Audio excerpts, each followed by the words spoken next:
Good morning, good afternoon, and I represent Leap to Excel. My name is Amar Bhatt. I have around 35 years of industrial experience, worked in various organizations, Tata Honeywell, Tata Home Finance, SKF, and I was fortunate to be also part of McKinsey Leadership Development Group.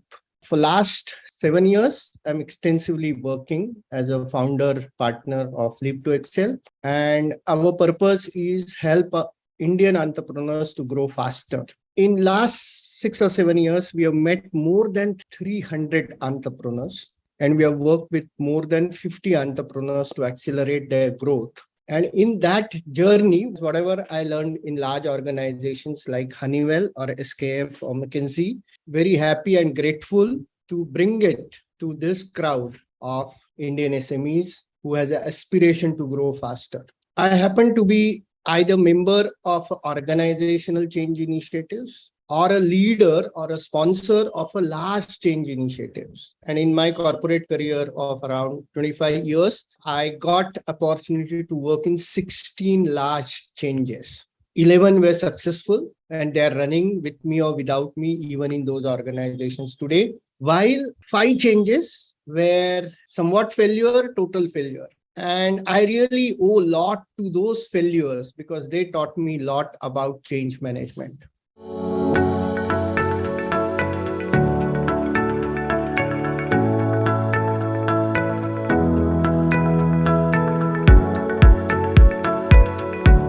This topic is really, I'm passionate about leading change. Anything that really gives me kick is organizational change, making effective change in organizations. And I've come across various organizations and I'm tempted to share this joke right at the beginning. Yeah, you can see on the background, there are 2 posters, profits going down, sales going down, and top management is saying, what if we don't change at all? Something magical will just happen.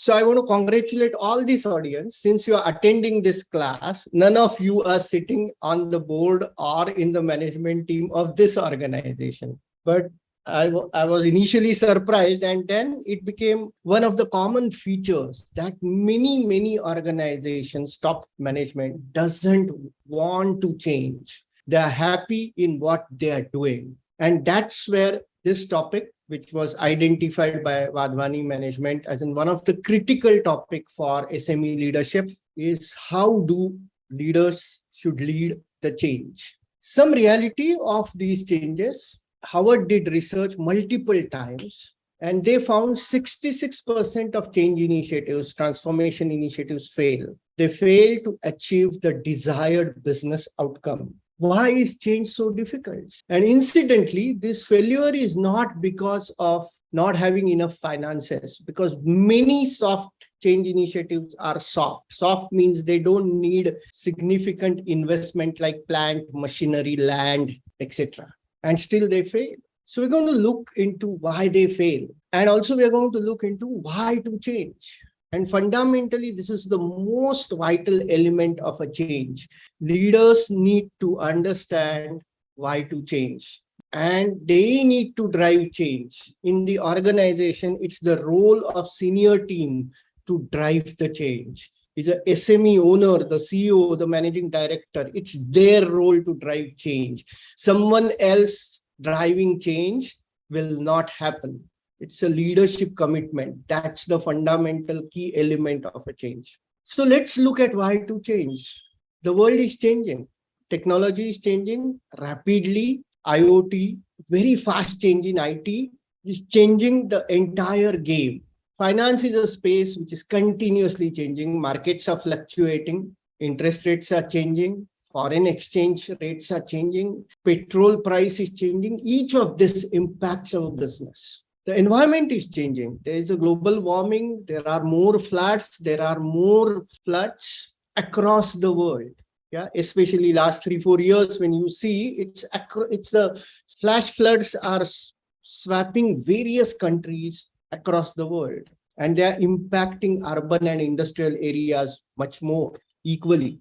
We have gone through, hopefully we are almost out of pandemic, COVID-19, and we have seen disaster happening. Lockdown 1, lockdown 2, various regulations.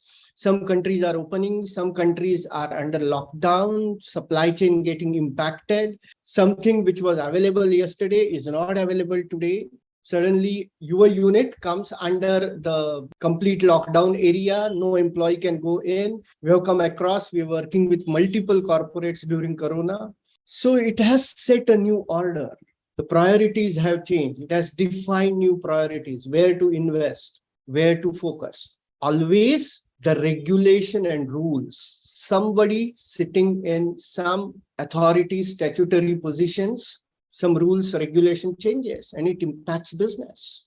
And this is a continuous process. Every government will attempt to increase the revenue. One of the direction is increase taxes. They will put import on something, they will reduce import duty on something, and all that will impact our business. And there is a competition. Always 24/7 competition is working to go ahead of each one of you. And in some spaces, there is a mad competition as the globe is coming closer. Globalization is happening with IT and internet and more automation. The competition can come from any small village across any country. It has a benefit, it has a drawback.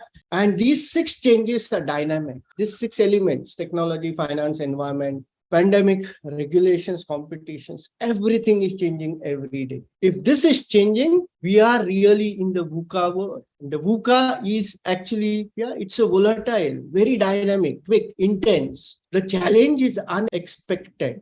It will make us unstable. How much duration, we don't know. So really, we are in a volatile world. We are in an uncertainty, and especially last 2.5 years of Corona, we can't predict now. Maybe 20 years back, we could have predicted very well. Our forecast would have been more than 90% accurate. Customers' orders and demands are more or less in a serial way, in a stable way. Today, what is promised yesterday may not happen today. It's impossible to predict. There are many things are unknown. So we are in an uncertainty.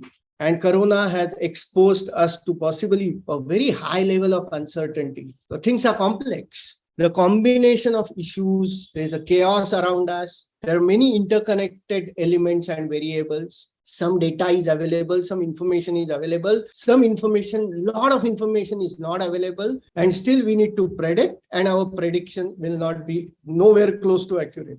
And finally, the world around us is becoming more and more ambiguous. And the position you are in, leadership of an organization, it's more and more haziness, more and more ambiguous. We are walking the path where right and wrong doesn't apply. We need to learn through trial and error. Yesterday's solutions will not work today. Things will not be clear, and there will be many unknowns. So truly, we are in a VUCA world. Environment around is changing. And in this situation, if I just look at last 10 years in India, this is an extract from Business Standard. 40% of the companies who were part of Nifty 50 in December 2010 are no longer in top 50. Big names like Bell, Sterlite, Jindal, and many more, ACC, Cell, have disappeared from NSE 50. The new entrants, Asian Paints, Titan, Nestle, Bajaj Finance, Bajaj Finserv, they have arisen. Only few like Infosys, Reliance, ICICI, HDFC, they remained in heavyweight. They remained in top 50 across the decade. What this is telling, if we don't change, if we do not keep with the pace of change, we are going to become extinct. I was fortunate, this book, Who Moved My Cheese, came in my life quite early in my career, almost around 95, 97, when it got published. And I was mad with this book. This book has taught me a lot. I hope most of you have read it. It's a very wonderful novel, very close to reality. We go through this every day, each one of you. And if you do not change, you can become extinct. A simpler question to ask, how many of you will like to become extinct? And difficult question to deal with is, how do I make change effective? So each one of us need to change. Change is inevitable. The growth is optional. We have to make a choice. Resist change, that means not grow, or make a choice of growth, learn and grow, deal with change. There is no choice actually. Those who are sitting here, those who are leading industries, we do not have any choice but to change. Let me take a pause. Why to change? I think it's very clear. We need to not only survive, we need to grow. We are today, the world throws a big opportunity of a faster growth sitting anywhere. And India as a country throws immense opportunities for rapid growth. Now, important is how to change. And on the background of almost 70% of change initiatives of organization fail. I have come across, and I asked this question multiple times. Yeah, there is MBA sales and marketing as an education. There is CA, which takes care of finance, CS, which takes care of companies. There is engineering, which takes care of machines and technologies.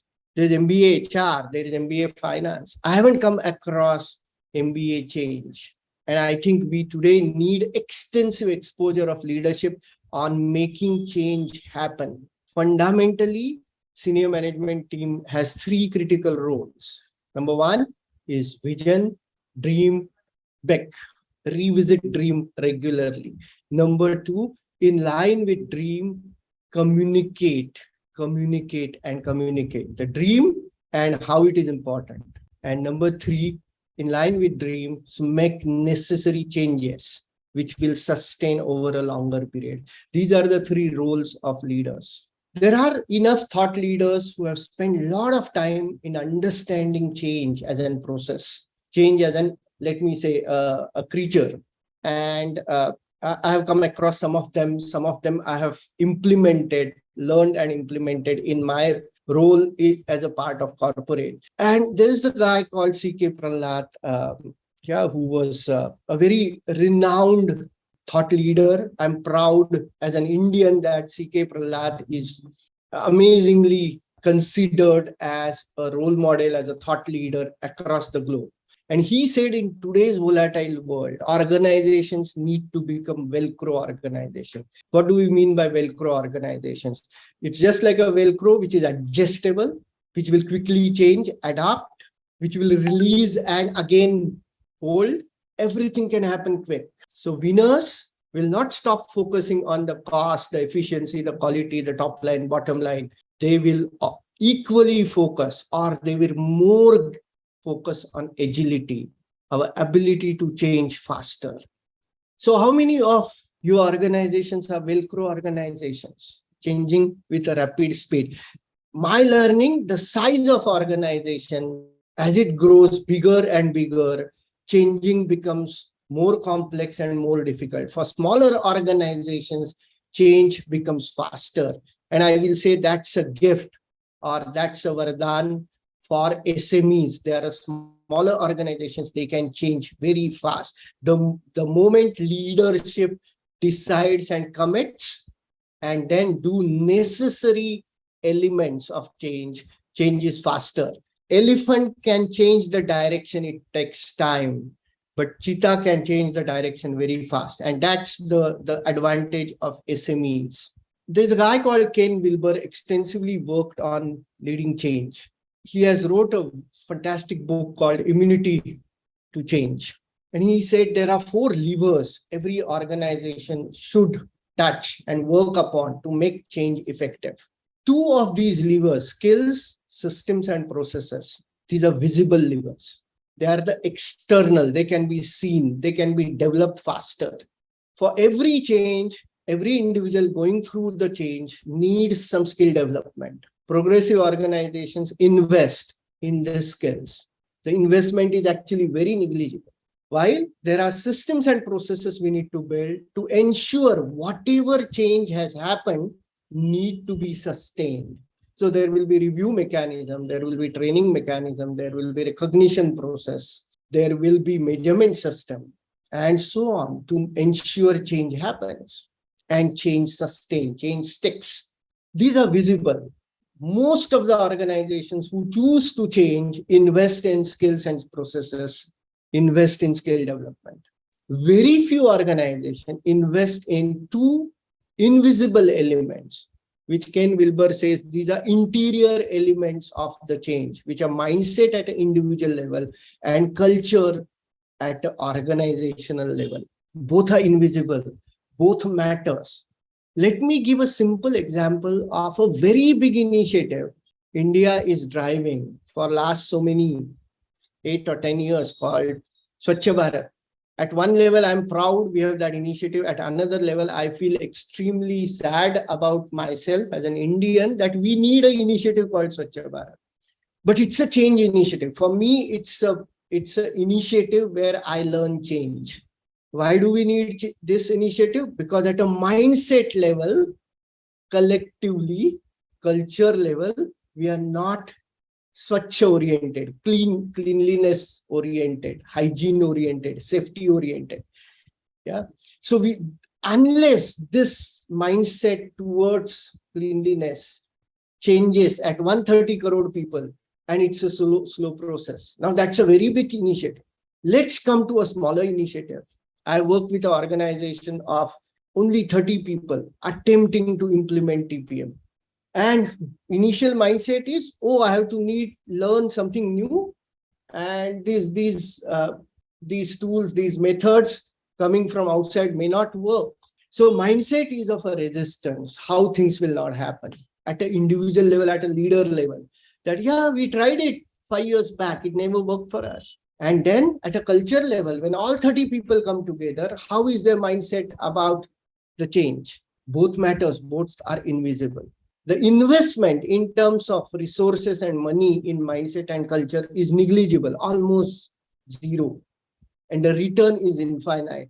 What is needed is consistency. And what is needed is leaders to demonstrate the mindset of a role model of that change. So for example, when we were doing a 5S in a very small organization of 10 people, it was an industrial oil distributor. First thing I did is we said, okay, let's start from your table, Mr. CEO. And when we opened the drawer, there was nothing called 5S, but there was only called unorganized chaos. So that's the leadership mindset. Now, if leader is not demonstrating it, the change will never happen because people look up to the leader. When leader demonstrate what he is preaching, she is preaching, people follow it. Just like at our homes, when parents demonstrate something, children follow. Children do not follow the preaching of parents, but they follow the doing of parents. And that's the mindset. When leader starts demonstrating mindset, culture starts impacting. And to make a shift in a culture, at least 50% or more mindsets need to be shifted. And there is no right and wrong method for mindset and culture. What is important is consistency and persistence of a change. Let me explain a mindset a little differently. When we have started interacting 6 years back with MNCs, with SMEs, as small as 5 crore, 10 crore, 50 crore, 200 crore, and even we have worked up to 1500 crore turnover SME. We have come across many leaders who say, I know entire organization, I know entire change. While every change, every organization is like an elephant.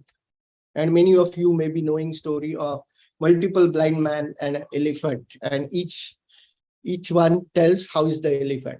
So exactly like that, organization and change, when it's a complex, when it's a VUCA, one person cannot tell how much change is, how change is. Nobody can say, I know everything. And we need inputs from each and everyone. Let me give example from my organization. We were 4 founding partners having 30 plus years of experience when we started Live to Excel. And each one of us working with a really benchmark brands, roughly 120 years of experience. And we believe we know a lot about corporates. We know almost everything about corporate. And we visited first SME, was around 120 crores, 300 people working. And we were giving examples of large organizations. And we realized after the meeting, meeting went well, but we don't know much about SME mindset, how SMEs operate, how 5 crore organization operates, how 20 crore organization operates. We know how 2000 crore organization operates, 20,000 crore turnover organization operates. That's a different. So it's just like, first and foremost, one visit to customer and 4 of us came together and we discussed about our mindset. I know it all. First day of visiting client and client saying, have you worked with a small organization, 25 crores? No, then you will not understand. And it's so true. Now, as a leader, we had a choice whether to go with no. We have 120 years of experience. One client saying this, the change is not required in us, change is needed in client. But I'm fortunate, I have a partners team who said, no, I think we need to learn. And 4 of us decide to meet 50 SMEs in next 3 months and understand those organizations for learning purpose. And unless that changes, and today we are an organization of around 30 professionals, 30 plus years of experience each one. And first thing we say is, after joining the organization, go and know about SMEs. Please drop your belief. I have 30 years of rich experience. That's true. And I know everything about business. That's not at all true. No one person knows. And that's just a mindset. And as we are now going with that, very clearly practicing that mindset for last 6 years, yeah, we meet SMEs for our learning. And incidentally, that contributes. Every change is big enough. Yeah. And it starts with change in the mindset of a top leader or a leadership team. So when leaders are clear about change and they start involving people, people start resisting the change. Nobody likes change as a choice. Almost everyone, it's a natural phenomena of resisting change. Yeah, everyone likes to be in comfort zone. What I'm doing for last 10 years, I will like to continue that. Yeah, I wake up when what I'm doing is not giving me back what I was getting 2 years back, 10 years back. That's the wake up call. So when change is introduced, every person who is going through change, including top management, goes through upset, need to step out of comfort zone. And there is this law of 20-60-20. That means 20% of the people, yeah, will say, okay, I want change. Let me learn about change. Let me do change. 60% of people will say, okay, they will be neutral. They will not say, I want change. They will also not say, I don't want change. They will observe what these top 20% people who are changing, going through change, doing, what they are getting, what they talk about change, what senior leader talk about change. That's the remaining 60% people will see. The balance 20% who are laggards, they will oppose change. It happens uniformly across the world, across the organization, across the cultures. You will get 20-60-20. Some people very pro to change, some people rebel anti to change. This is going to happen. Expecting you roll out the change and people accepting happily is a myth. Whose role is to deal with this resistance? It's the role of the senior leadership to deal with this resistance. How to deal with this resistance? So when change is introduced, there are 2 elements. And there's again, this is a beautiful picture of elephant with a rider. Yeah. So rider is a rational, logical side of a human being, while elephant is the emotional side of a human being. Now, emotional side, if not addressed, is as big or more bigger than elephant, from which resistance comes. The rational side is very smaller. So for any change, we need to address the emotional side of a change. And it's very, very vital. I have seen multiple changes becoming failure because emotional side is not addressed. It's important to give space for emotional dimension. When change is introduced, what people are going through in terms of emotions, the senior leadership, as well as the change catalyst, who is the owning the change sponsor, need to give space for the team, people going through change, to express the emotions. And this is where the emotional intelligence ability of a leader will come into place. Those leaders who have a high emotional quotient, they will deal with change more successfully than those leaders who are more logical, analytical, argumentative, saying, no, this is right and wrong. They will frustrate with the change. Chances change initiatives will fail with leadership who is highly technical and analytical. So we need a combination. Especially to make change happen, we need to address both the sides, emotional side and logical side, rational side. So when change is introduced, and this is very interesting concept I came across. Yeah, there's a guy called Robert Bacall who has extensively worked on the resistance of a change in organizations, in societies. When change is introduced, out of 100 people, certain people go to contentment. They will say, yeah, I'm happy whatever I'm doing, but they will not take a stand. They will just observe. This is that in between 60%. There are some people who are rebel, who will go in denial. We don't need change. Why you are forcing change? They will be vocal about it. These are the last 20% laggards. There will be some people who are confused. They want to participate in a change, but they don't know full story. They don't know how to change. They don't know what to change.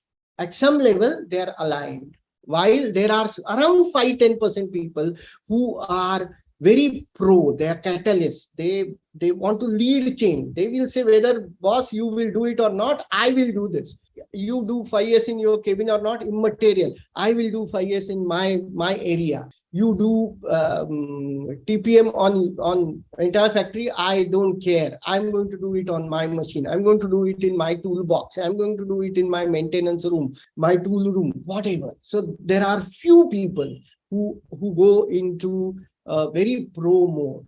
And the thought leader has named this, saying that, okay, contentment is a room, denial is a room, confusion is a room, and a renewal is a room. And people are going to go unconsciously, unknowingly in one of these rooms.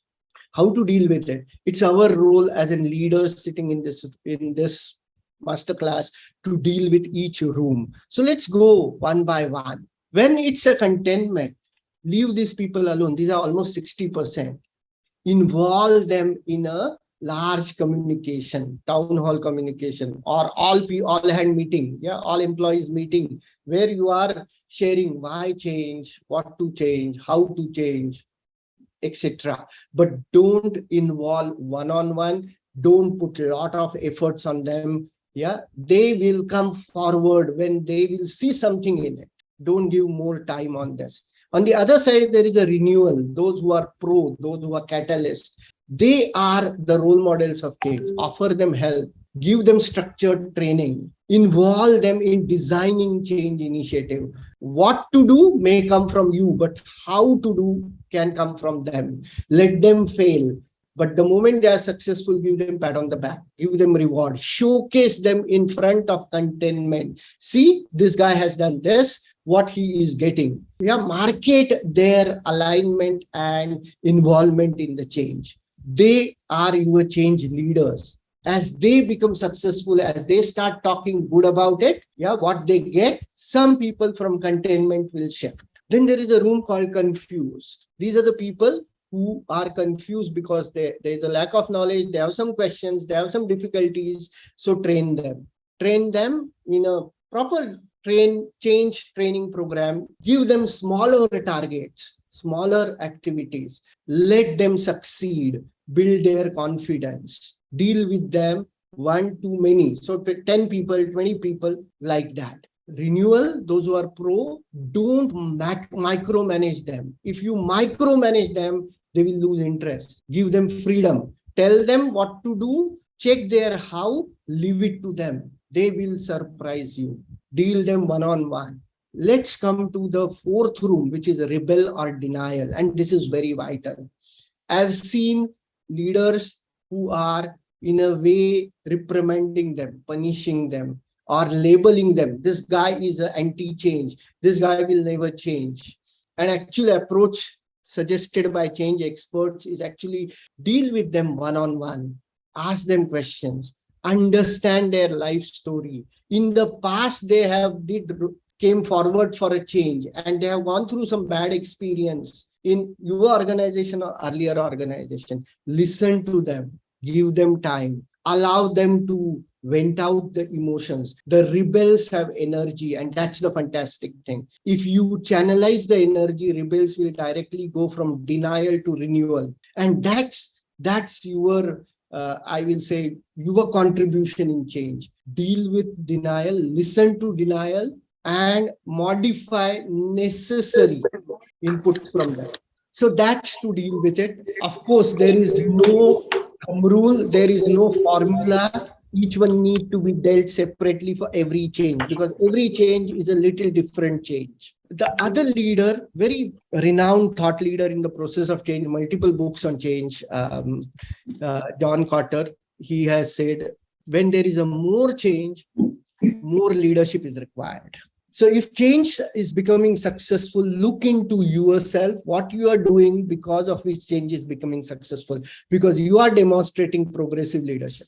If changes are failing repeatedly, they're not becoming successful to the extent you want to, look into yourself. Something you are not doing to support change initiative.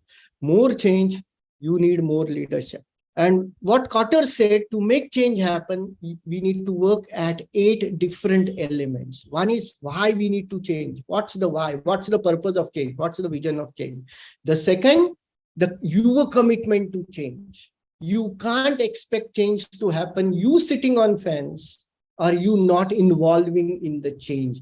Be visible where change is happening. Visit that place more. Give them more time. Your presence should be there. That's the way you demonstrating commitment. The third, every change will need some structure change in the organization, some dedicated resource. That's called dedicated change team. Yeah, the change will not happen if you are not providing resources. Fourth, every change will need some processes. Some are operational, training, recognition, review process. I was supporting one SME who was working in industrial compressor servicing of a large player in the marketplace. And he was maintaining 600 compressors in one of the major industrial districts of India. And his complaint was, we are not able to service 600 compressors. That's the area given. Either we are not reaching, and there's a lot of customer complaint, and customers are not only complaining us, going to also principal. So we created a change vision, and we created one shift in leadership mindset that please give us 2 hours every week to review the efforts. And please don't ask about results. We are at the beginning of change. At the beginning of change, focus on efforts, review efforts. Don't review results. Results will come subsequently. Now, interestingly, there's a contradiction in each one of us. As a parent, when we sponsor education of our kids, at the completion of, let's say, 4 years of education, we don't ask for, okay, now show me return on investment. At the end of, let's say, 10 years, 10 standard, or 12 standard, we don't again ask for return on, we just focus on efforts. Now we are also becoming more and more learned. We are less focusing on marks, and I'm happy about it, but we are focusing on efforts. And so post-graduation, then we ask, okay, so what's the return now? Similar approach. I'm not talking about 4 year, 10 year, 20, 25 years. I'm talking about a year, 2 years, 5 years. On when you want to make a deeper change happen, leader need to be committed and present continuously around change. And we build then monthly review process of change efforts, weekly planning process of change efforts, and learning and training, we made a part of it. This was a team of 6 technicians, ITI, failed or passed, maintaining industrial compressor. They were doing around 25% compressors every quarter. And as we started working with them, the owner put a condition, financially, I can't increase number of people, but I want customer complaints to go to 0. And I want more and more compressors to be touched. So we initiated a planning process, we initiated a weekly review process, we initiated a monthly review process, we started weekly training and resource allocation. So some very basic elements created by the team. As a result, at the end of 3 months, 25% compressors which were touched shifted to 83%. At the end of 6 months, it moved to 98%. And I'm proud to share, after 4 years of this intervention, every quarter, this team of 6 technicians is visiting more than 99% compressors for servicing every quarter. And I'm not going on what the owner is saying, but I got calls from some of their customers saying that, what did you work with this team? Because we asked them, what shifted in you? Earlier, we need to do a lot of follow-up for you to visit our plant and check the compressor, but now you are following with us. You give us a call 1 week before, you give a call 1 day prior, tomorrow I'm going to come to maintain your compressor, and you again call 1 day after the maintenance saying that, okay, is everything working properly? What shifted? And what shifted was mindset. What shifted was basic processes, planning and review. And magic happened. People got motivated. Everyone, the job got streamlined and their efforts reduced. And they got awarded by principal as the best service distributor. Now, this is on the efforts part. On the monetary parts, the return on investment is, they were having only 11% compressors under AMC. That number became 39% at the end of 1 year. So this unit, which was around roughly 5 crore turnover, at the end of 3 years became 17 CR. Same number of people. Profitability of a service business is wonderful. And I think this team positively surprised owner as well as me and principal. What's important is motivation and how we deal with those 4 rooms and their emotions. That's where people factor. The 6th element is communication. The leader has to communicate consistently. Why change? What to change? Why change? What to change? And it may not be static. It will be continuously changing. As we are consistent with above 6 steps, the culture starts building. Culture is a very softer part. Partly we can feel it. Most of it is invisible. And also, to make change happen, some tools and infrastructures need to be supported. But this is very minor investment. When change is dealt effectively, the return on investment, I will say, is a multiple times of return on plant and machinery, return on technology. What people can do when their mindset transforms is magical, is beyond imagination. And that's where what Ken Wilber says, when you work on mindset and culture, invisible part, internal part, magic starts happening. So at the end, again, I will say, change is inevitable. We have no option to go through change. If we resist, we will be extinct. While the growth is optional. It's a choice. And this choice, no one else can make. Only the SME owner, each one of you, can make this choice for your organization. Thank you so much. I will be happy to take questions and answers.